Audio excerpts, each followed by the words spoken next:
Hello, good evening, and welcome back. It's good to be back with all of you as well. My name is Caroline. I'm your host as always. And tonight again, this is a Friday evening, and I'm already very happy to see some of you here.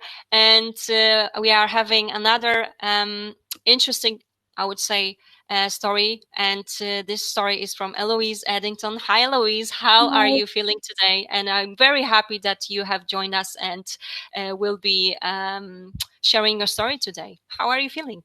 Very well, thank you. I hope everyone else is okay. I look forward to speaking about it. So thank you for having me on here tonight. Excellent. Thank you so much. And let me just briefly remind you that we are gathering here every single day to support you. Some of you are able to start the treatment, but some of you still are waiting. So we are just here to support you however we can. And remember that we will be here until the end of June, at least for now. But of course, we will be back with some other ones, I'm sure, as well.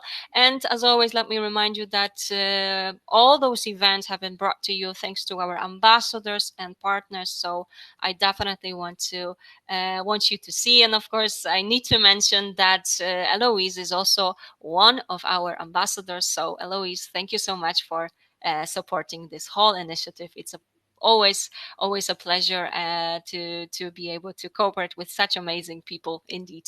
And let me just start with how it's going to work. So Eloise will start with her presentation on moving on to donor sperm.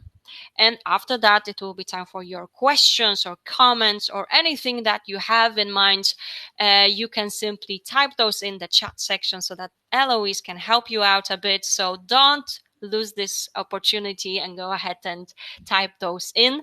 So, of course, all the questions will be answered after the presentation. And that is it from me at this point. Eloise, are you ready to begin? Yes, definitely. Excellent. Happy to hear this. Go ahead.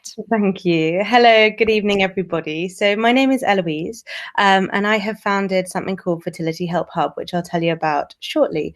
The reason why I founded Fertility Help Hub. Oh, someone's saying that there is no sound.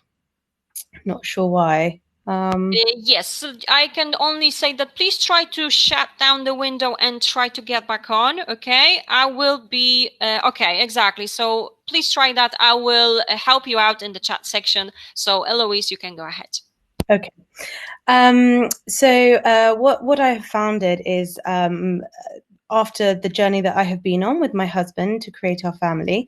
It all started in 2015.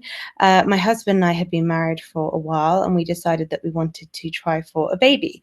We started obviously trying naturally, and as the months rolled on, I started to get very concerned that nothing was happening. He was absolutely not worried about it at all, and felt that we should leave it longer until we had investigations done. Being the warrior that I am, I decided that we should go to the doctors and get it checked out, because neither of us had ever had our fertility checked. So we went to the doctors, and I remember the date like it was yesterday, like you do when bad or good things happen. I went in before work and had my internal scan, and that seemed okay. I then went to work, and my husband went in at lunchtime, and he had his semen analysis done on the spot. And I hope that everyone can hear okay. The results came back, and unfortunately, I wasn't even with him at this moment to get this heartbreaking news, but they came back saying that he had 0 sperm, which is called azoospermia. It transpires that it was non-obstructive azoospermia. So basically what happened was he called me hysterically, obviously saying that there had been this finding and we didn't know why.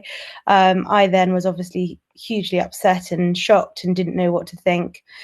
So then we spent the next couple of weeks trying to digest the diagnosis and trying to work out what that meant. And it was a long old wait to have tests done. And then finally, tests revealed that, as I said, he has non-obstructive azoospermia, which is lack of sperm.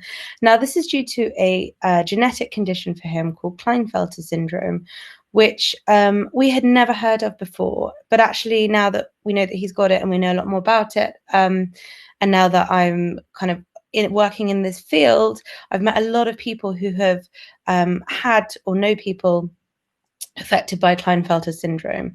It is a genetic condition which affects roughly about, I don't know the exact stat, but I think it's around 1 in 640 men, something like that. And people are born with it, so there's nothing that can be done to change it.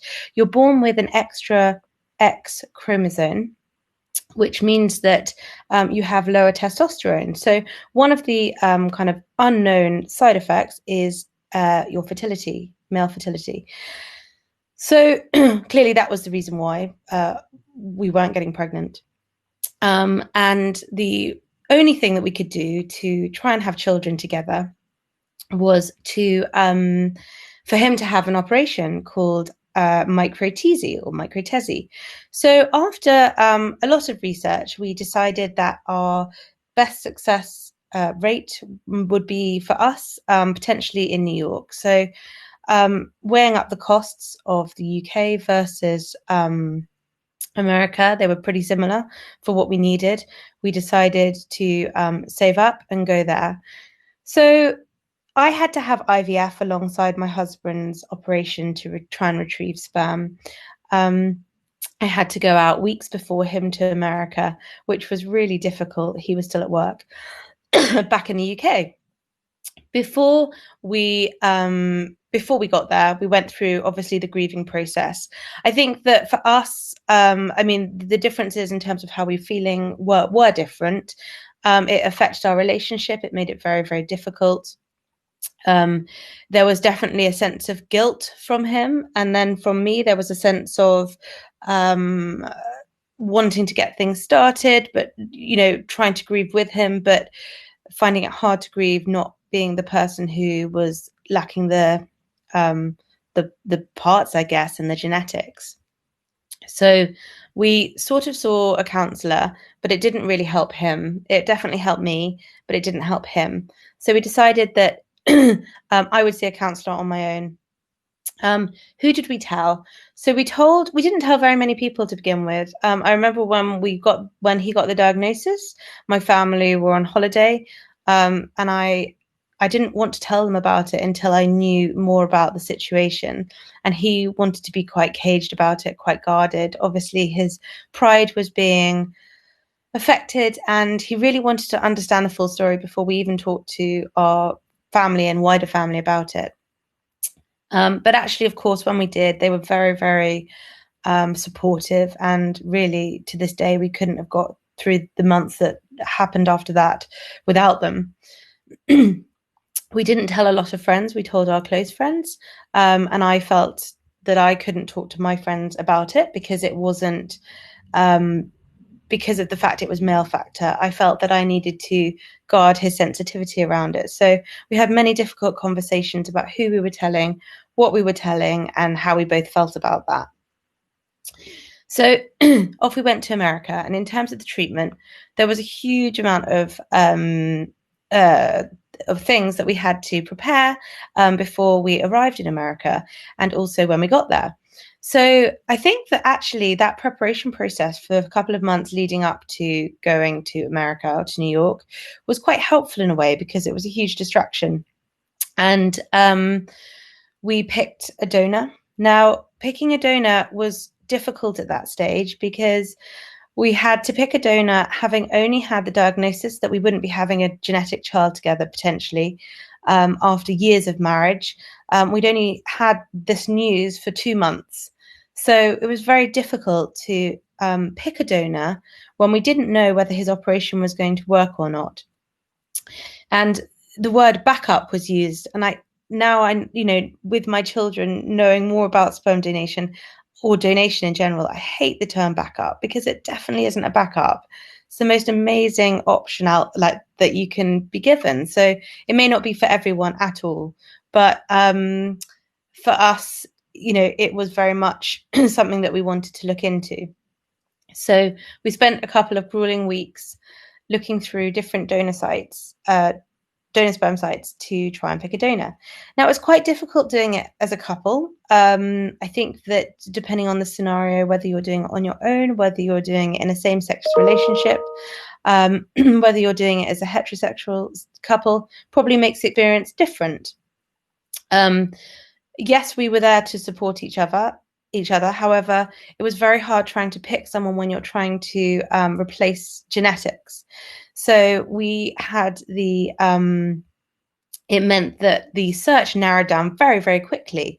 As soon as we put in 6'3", which is his height, dark hair, blue eyes, it made the pool very small. And that was really hard because I kept saying, well, if we opened up the eye color, for example, that would widen the pool. And he kept saying, blue eyes is so important to me.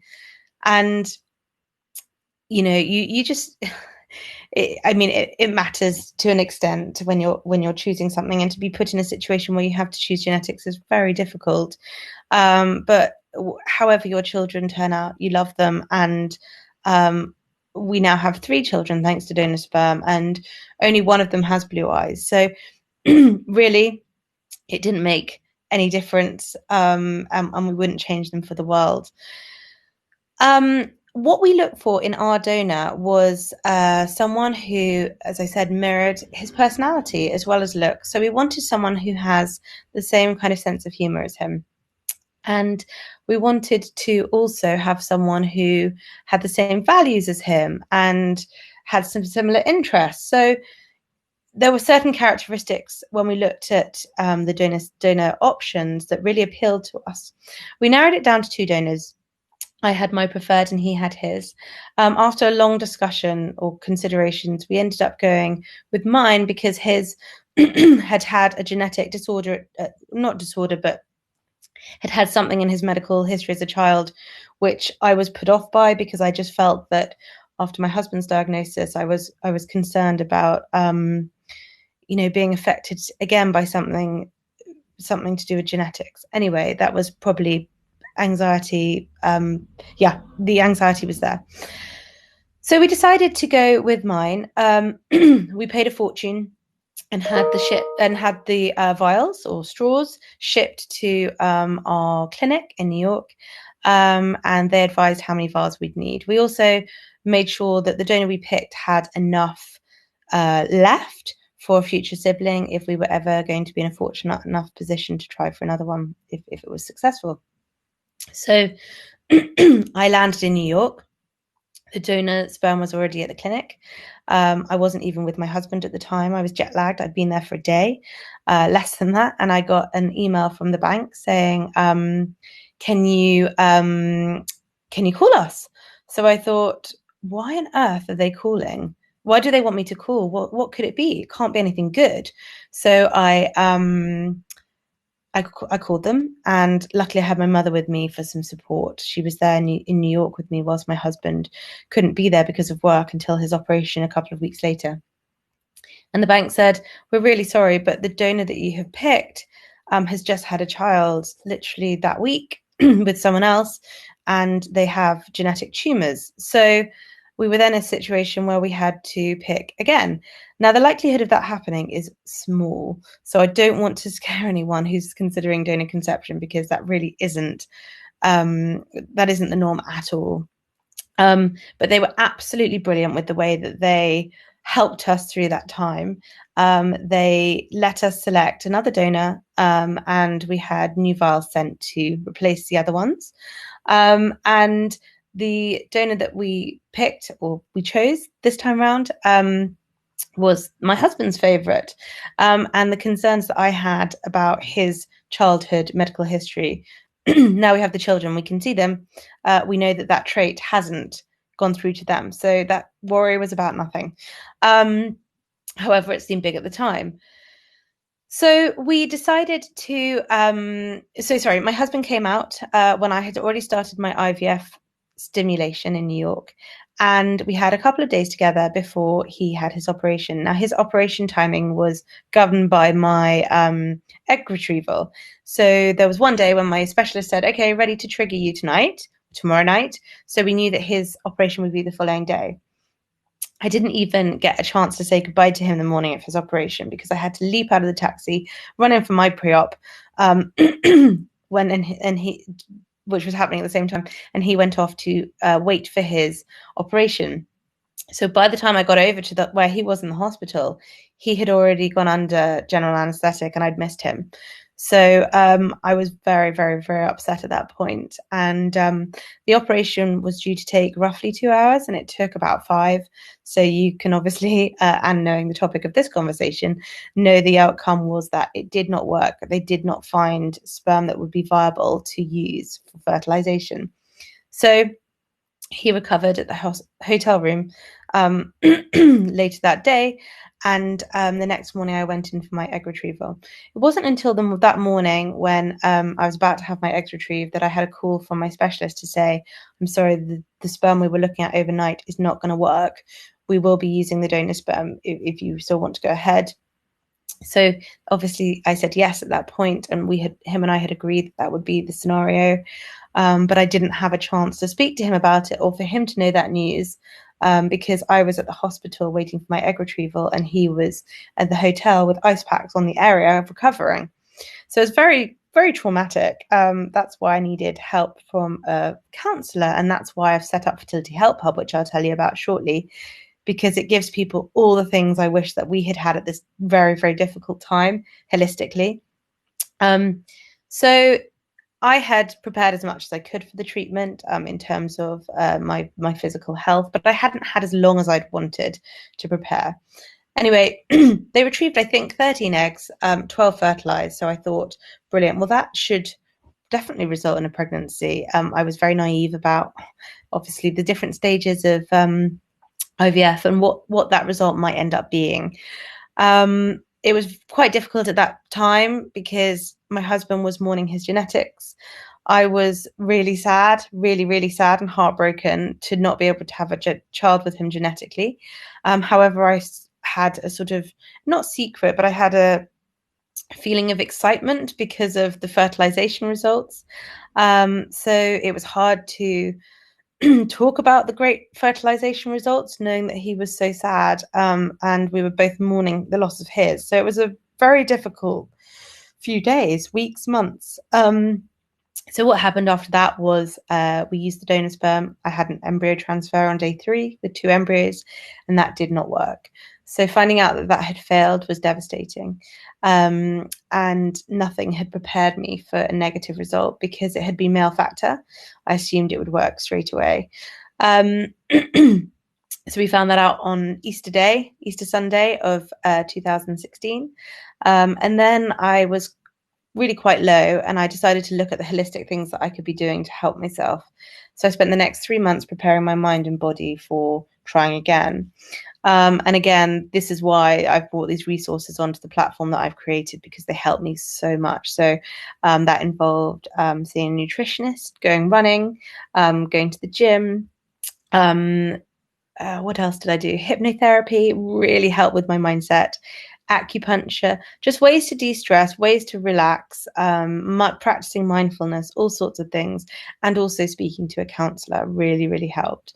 So back we went to New York about 3 months later. We had 2 embryos left from that initial cycle that I told you about, excuse me. And they were day 5 blastocysts. So we had those both transferred. To our absolute amazement, after 2 weeks in New York, because it was a long old process, on a natural cycle this time, we found out that it had worked back in London. So that was a very surprising call from the clinic, obviously elated, but it was also difficult for my husband to digest, because he really hadn't had long to come to terms with the fact that he wasn't the genetic father.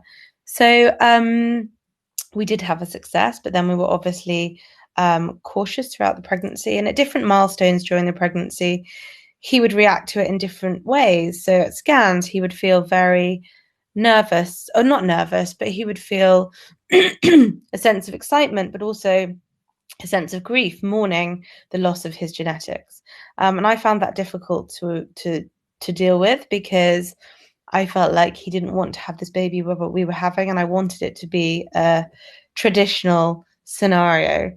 And then when our first daughter was born, he cried with happiness, but also probably a mixture of all sorts of emotions. And then a week into her being born, he said how much he loved her. And from that day forward, he has never, ever looked back. He could not love the children more, and they could not love him more. So for us, it has worked out very well. We do have difficult times where, there might be a comment made by people who may not be as sensitive around it, or, someone may comment about the way the children look. But we're dealing with those in our own time. We're also working out how we're talking to the children about it. We've already started talking to our 3-year-old. So what happened next with our treatment, when our oldest daughter was nearly a year, we decided to go back to New York and try for a sibling. We did it quickly because we needed to make more embryos, and I didn't want to leave IVF too much longer due to age, and also just as people watching this will know, just having that hanging over my head, and the lifestyle to go with it. I just didn't want to be in that space for indefinitely. So we went again. And to our absolute amazement, we used the same donor sperm. We'd bought enough for it. It worked first time, and this time with twins. So we now have 3 children. We're very blessed to have 3 children with the same donor sperm, who are all under 3. So it's incredible, but it was a rough ride to get there. And we're going through the conversations with the children. The twins aren't old enough to understand, but we're still talking about it so that it normalizes the conversation in our minds, makes it easier to talk to for us, and equally it means that when they start to understand, it will be an everyday part of the way our family was built, so that they aren't shocked by it suddenly by being sat down at 12 or something like that. It will be something that they've always known. Now, one thing I didn't mention when picking the donor was you, as you may have looked into, if you're thinking about using donor conception, depending on the country and the regulations, you and legalities, you can pick an anonymous or open donor. Now in the UK, it's only open. In America, you can pick anonymous. We went for open because for our family scenario, we decided before choosing the donor that we wanted to, before even having the children, that if we were to have children, we wanted to talk to them about it, and for them to give them the choice to contact the donor in the future if they wanted to. So we have packs where we can see the donors. We listen to a recording with the donor in an interview. We can see pictures of him as a child. We can see a letter he's written to the children, or to the conceived children with his sperm.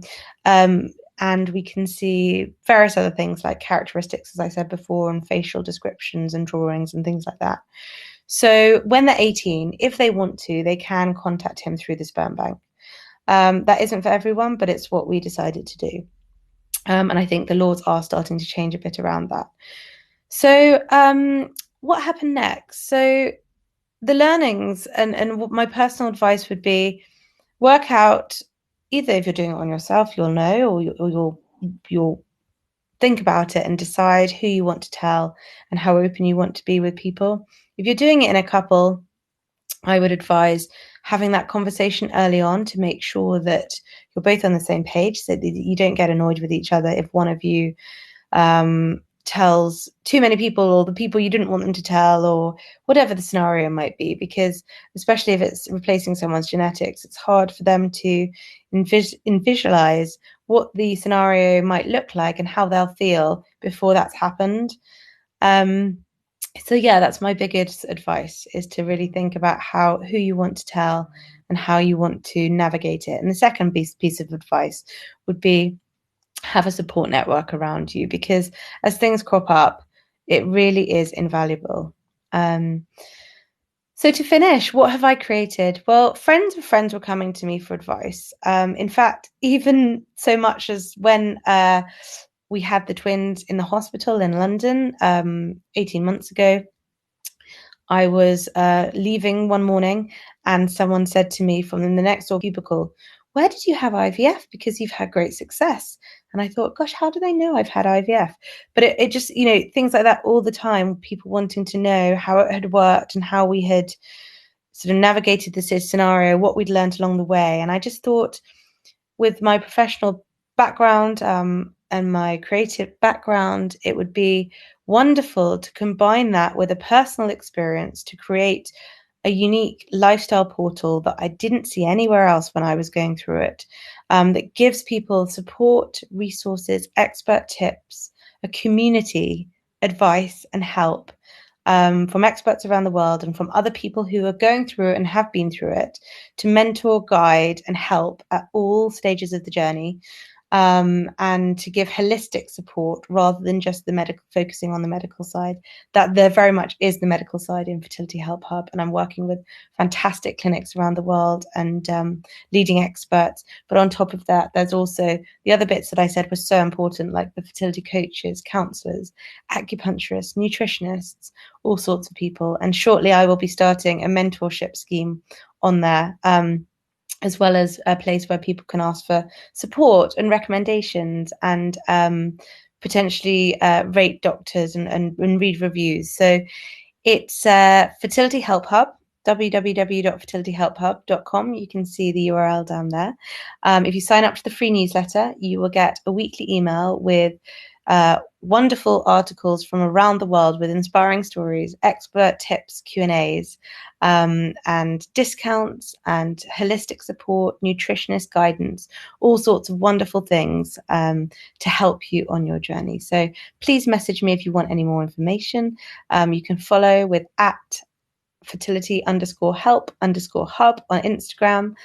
We have a podcast called Fertility Springboard. You can find that under Fertility Help Hub on any podcast channel. And please check out our website and sign up to the newsletter. So that is me in a nutshell, and that's the story. So I would love to welcome any questions, if there are any, and love to find out more about where everyone else is at the moment. All right, excellent. Eloise, thank you so much for sharing your story and also for supporting such community, because definitely it's we've seen too many times that the patient have been struggling with everything, and they are definitely looking for places where they can find such support, where they can share their stories as well. Okay, excellent. Thank you so much. And of course, yes, it is now time for the Q&A session. So again, let me remind you, if you have any questions or would like to share anything or simply put some thoughts, just go ahead and type those in. And the first question that we have here is this. Thank you for the information. Which sperm bank did you use? Did you see both child and adult photos? It's a very good question.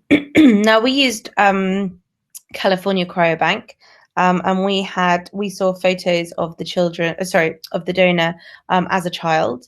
I don't know whether they do photos of adults now. This was 4 years ago. So I wouldn't know the answer to the adult photos. For us personally, we didn't actually want to see adult photos because we didn't want it to sort of taint the perception of that person for us to make judgments about them, seeing them as an adult, whereas seeing them as a child kind of removed that reality slightly at the time, which it made it slightly more easier to move along with for some reason. But with Fertility Help Hub, I am working with Cryos International a lot around donor sperm and donor conception. And they definitely do offer adult photos. They have a new website, which is amazing and really easy to navigate, and they're there to help guide you too. So it's worth having a look around, seeing seeing mixture of profiles and seeing what works best for you. But if you want to message me after this and have any more questions along the way, just let me know. All right, excellent. Thank you so much for the very first question. And of course, there is a thanks from the patient indeed. And we are still waiting for some more questions. But in the meantime, if I may ask you also, because this is something I've heard many times. Okay, so you have chosen, of course, with your partner, open donor. But have you heard from any patients that what if they are struggling? They are not sure which option to go for, anonymous or open donor, especially if, let's say, the partner prefers anonymous, while very often women will be thinking about open donation. This is from what I've heard from some of the patients. Anything you could advise such patients? 100%. I need to caveat before I say this that it is totally a personal decision. Of course. So there's no judgment cast. From what I have read, and what I read a lot actually about donor conceived children before we picked.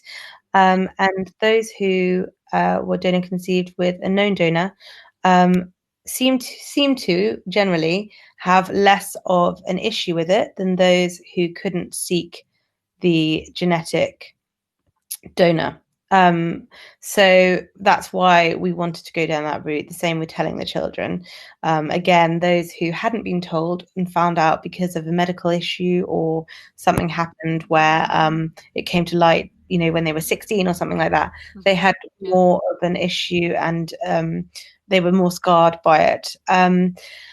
And I think that the other thing that I was going to say about open and anonymous is that you've got to remember that anonymous doesn't exist like it used to now we have the virtual world. So with all the family tracing people can do, you could pick someone anonymous, but you cannot guarantee that in 30 years time it will be in an anonymous world. So I think definitely think about that, because I've spoken to friends of mine who have got donor conceived children with an anonymous donor, and they sort of have accepted that is the way forward, and they find that actually quite comforting now. Yeah, actually, I mean, there are nowadays lots of websites, yes, coming up where you can actually search your siblings, etc. So definitely, it's something to remember. Thank you so much for answering that additional question from me. Definitely something that comes up quite a lot. So thank you. And in the meantime, we did receive another question, so let's have a look. So thank you for your talk. How did you feel about your husband potentially passing on his genetic disease in case his operation would have worked? I knew that it was a very, very small chance of him passing it on, because with his Klinefelter's, it's a fluke thing that happens at conception, whereby, and I don't know the medical terms, but I think that an extra chromosome comes into the mix. So it's not a hereditary thing. It's a fluke thing that happened at his parents' conception of him. What I did worry about was the fact that if they did find sperm, I knew that it would be weaker than men who don't have the condition. So I was nervous that I would have gone through all of this, had my eggs there, and we would have lost a lot of them because the sperm wouldn't have been strong enough to make a blastocyst or a potentially good embryo. All right. So we actually never got to that point because there wasn't any. Okay, thank you so much for your question, of course, as well as your help with this as well. Okay, next question is also ready.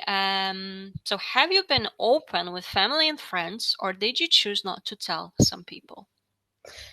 So to begin with, we were very open with family. As I mentioned in the talk, we took a couple of days or maybe a week to tell the whole family. We did it in stages because of the shock, and my husband wanted to find out more before we started telling them, especially my side, because obviously he's the son-in-law. Friends, we told our very, very closest friends, not all, but it was hard for some of them to understand. We were also younger than a lot of our friends having children at the time. So I think for those who weren't in a trying to conceive scenario, they may not have fully understood the pain that came with it. Whereas ironically now some of those friends are struggling themselves. But since we've had the children, now everyone knows. And because we're telling the children, we don't mind people knowing. In fact, we're proud of it because it is who our children are. It's part of our family story. It's part of their story.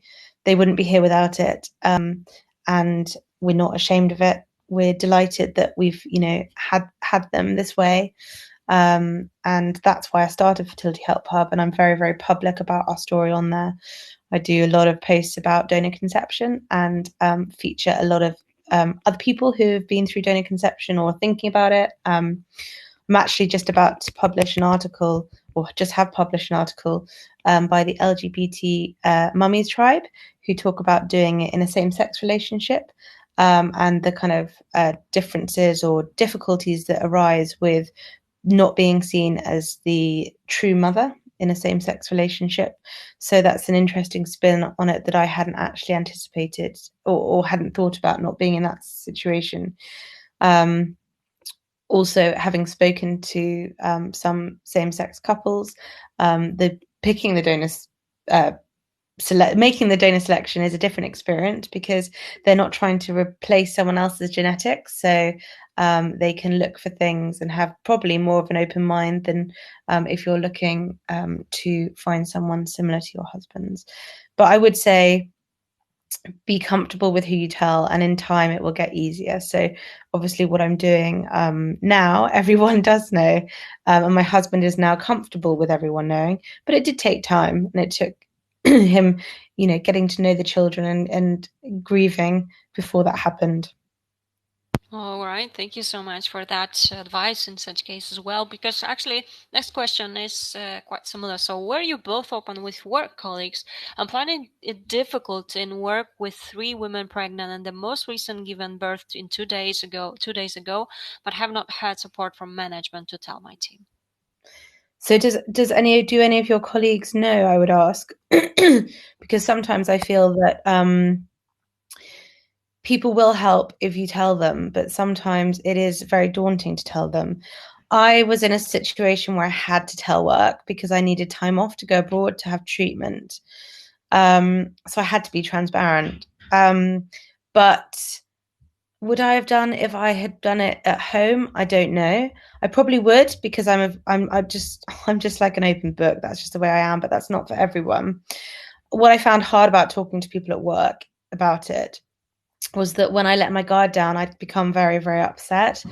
So there was that, and also I did feel that it had an impact on my career development. And yeah, very, very difficult to have other work colleagues getting pregnant or giving birth at the same time. I remember the pain of seeing people come in with their newborn babies at that time, and I just have to go out and go and get my lunch or something like that to just get out of this situation.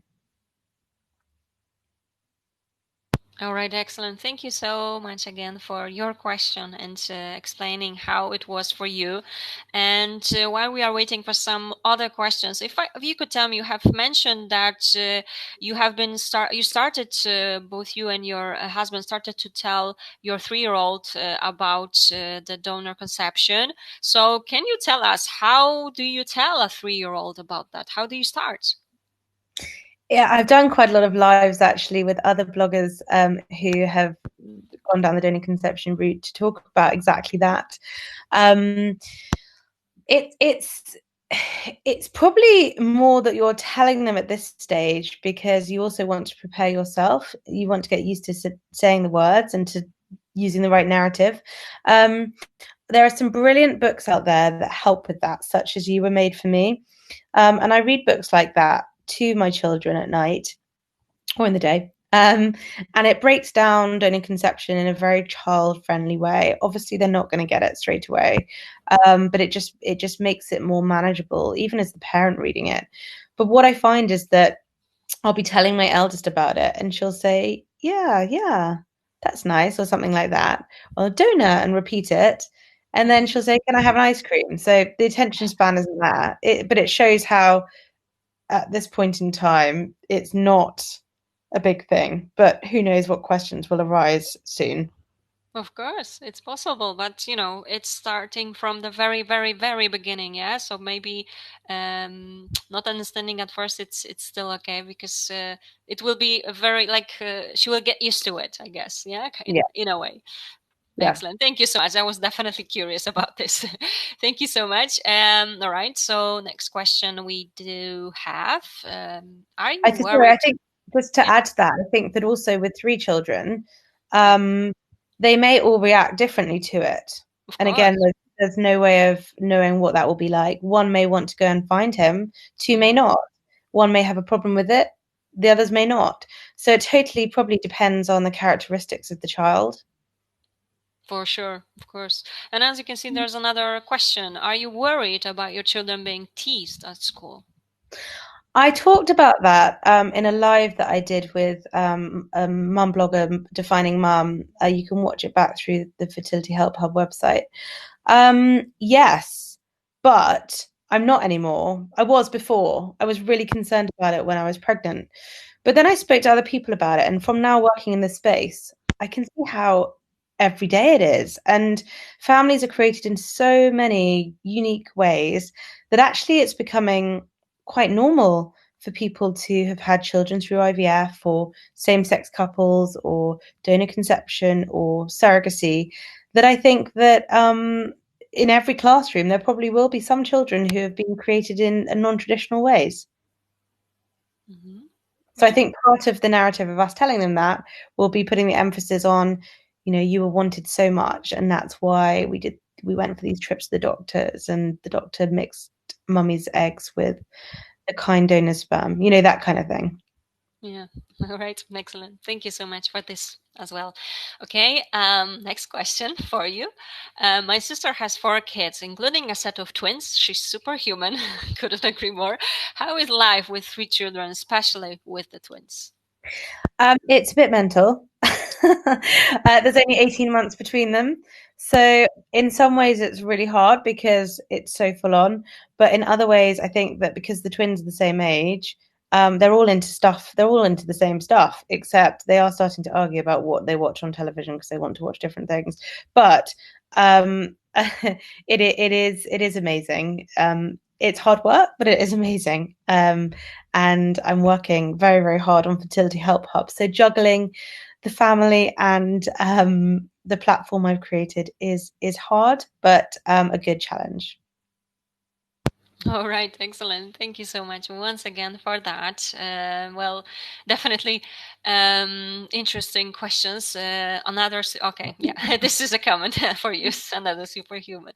I think Let's actually, in answer to that, it's probably caffeine, wine, not enough sleep, and makeup. All right, excellent. Thank you so much. Someone is typing, so let's have a minute and let's see if it's a question or another comment. So we need to have a look. Were you in touch with other people who had had donors? Yeah, sorry. Yeah, it's right here. Yes, were you in touch with other people who had donors? Um, no, I had one family member who's through my husband's father's marriage, second marriage, who I know who we knew who had used egg donation. So I talked to her, which was amazingly reassuring to speak to someone who had been through it, but not sperm donation. And that is why I love what I do now and the Instagram community and the trying to conceive community, because I get messages literally every day from people asking about donor conception and things like that. And it's so nice to be able to help people who are going through this process and worrying about the future, to see someone living it 3 years on. And that would have helped me so much at the time. So that's another um, thing that I'm so grateful for meeting people where it can help them, talking to someone who's being, happy to talk about it down the line, if that makes sense. Yes, of course. I mean, and definitely it's needed because it's growing. Your platform definitely is growing. Therefore, there's a need for this kind of topics. So patients are definitely looking for some support. It's always this way. And well, there is another comment. Okay, Oh, so thank you, Laura. let me show you. I really love your honest opinion talking about your personal experience in life. You are an amazing woman and a great family for sure. Thanks for sharing. Oh, thank you, Laura. I'm glad it was helpful. Yeah, exactly. Next one. I am looking to do this as a single mother. Do you think it is easier for people in couples or is it difficult to compare? It's a really good question. I think that there are probably things that are easier and probably things that are harder in a couple. I think that I have had oh gosh, I'm trying to remember her name now, but please go to my website and have a look in the blog section. The most amazing woman wrote an article, and you can message me after for me to send you the link. She wrote an incredible article for Fertility Help Hub all around doing it solo, and she set up a brilliant network specifically for women going into solo motherhood, and sort of tells you what to expect and things like that. Without having done it, I can't say. However, I think that the things that will be easier doing it on your own are things like possibly picking a donor, because like I said, my husband and I disagreed about who we were going to choose, and that was really, really difficult emotionally. You feel like you've got there, and then to have to change, and then to keep going back and forth. I remember just crying on the floor with him, just begging it to be over. Whereas if you're doing it on your own, you can, I'm sure you might ask friends and family, but you could probably come to a decision more easily, potentially, and quickly. And I think, yeah, it's just about making sure you've got a support network around you. I think also, if you're doing it as a heterosexual couple, you're doing it because one of you has lost your genetics. So you are going through the grieving process, which I don't think that you will be going through as much doing it on your own. However, clearly, it's a difficult decision to make if you are wanting to be doing it in a relationship. So it's really hard for me to say, but I definitely would love to send you a link to this lady who wrote for me, and I'm sorry I can't think of her name off the top of my head, but she helps so many women doing it on their own, so that would be really good. Yes, of course. Thank you for that. Of course, remember you can definitely get in touch with Eloise. I'm sure she would be happy to provide you with more details Definitely. on that. All right. Next question that we have. So, what factors did you take into consideration when choosing the clinic? So actually, we never had to.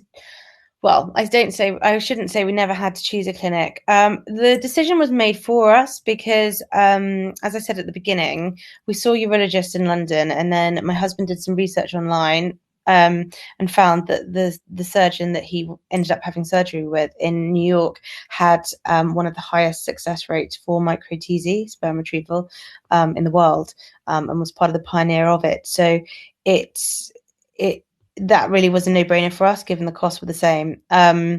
So we were always going to New York. He works for a particular clinic or hospital. So that decision was made for us. And then I was sent a list of 3 specialists, I think, to pick from. And I picked one, and she was absolutely fantastic. And now I'm doing lots of work with her on Fertility Help Hub. So it's so lovely to sort of still be in that world and in that contact when you're so grateful for the help that they've given. All right, excellent. Thank you so much for that. Then, but Um, anyone, sorry, sorry, just to perhaps. go back to that. I have been doing a lot of work with clinics, and Okay. someone wrote an article about choosing a clinic. So again, if you want to pop me a message, I can happily share the link for you All with right. you for that. Excellent. Thank you so much once again. And there's a comment from the previous one. Yeah, patient. Great. That would be good. So if you No could worries. share it, of course, Yeah. that would be definitely a good thing. All right. There is another one. So I'm looking at doing it as a solo mom. Is the article you mentioned on your website? Yes. Okay. It is. It is. But I can't remember. I think it might be under inspiring stories in the blog Mhm. section.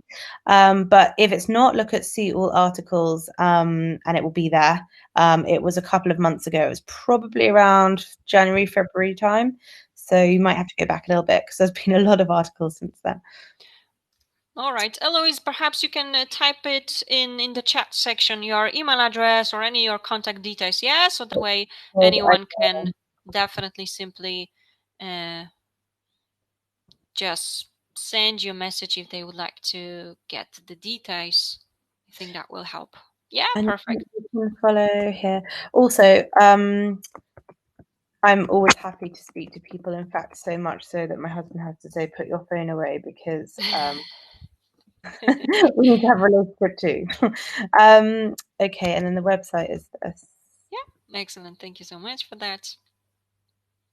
So if anyone would like to get some more details, yes, regards to the article, but any other advice or even a consultation, I know that Eloise will be happy to help you out as well. Of course, of course. Excellent. All right. So I'm just checking if there are any other questions. If not, we will be finishing. But anyone, you know that if you would like to get in touch and simply get a one-on-one with Eloise, I know that she'll be more than happy to help you out.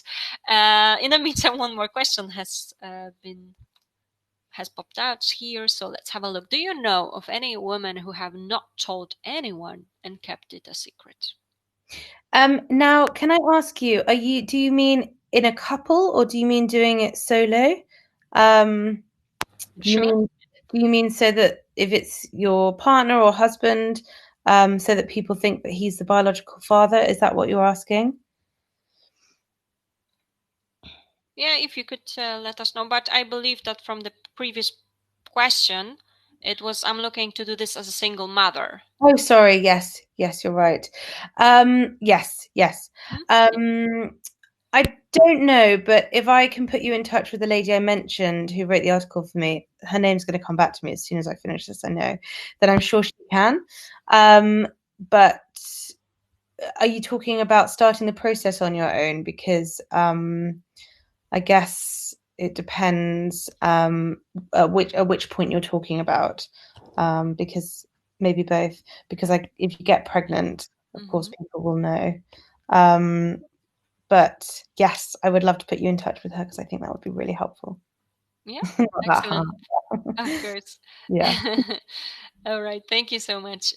Of course, yes. This is definitely possible. So you know what to do. You have all the contact details. So I'm sure Eloise will be able to get back to you. And it looks like we will be finishing. So thank you so much, everyone, for joining us tonight on this Friday evening and for your questions. And Louise, thank you so much for joining, as I mentioned, for being a part of our Stronger Together initiative and for your story, sharing this because it's definitely helping a lot of people out there. And well, it's been a pleasure to have you here. Is there anything you would like to add?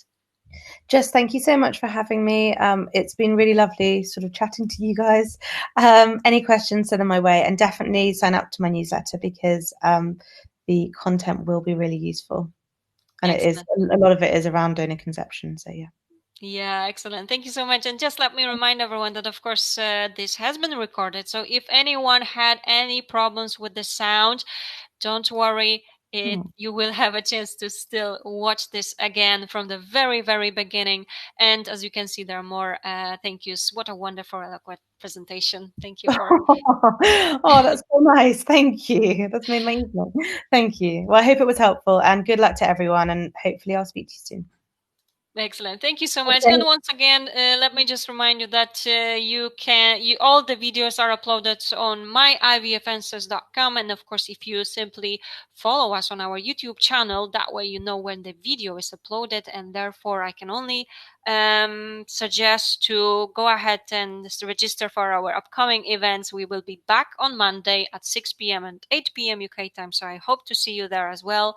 And everyone have a lovely and relaxing evening, but also weekend. And well, Eloise, thank you. So same to you, of course. And thank you so much. And Okay. take care, everyone. Bye. Bye-bye. Bye.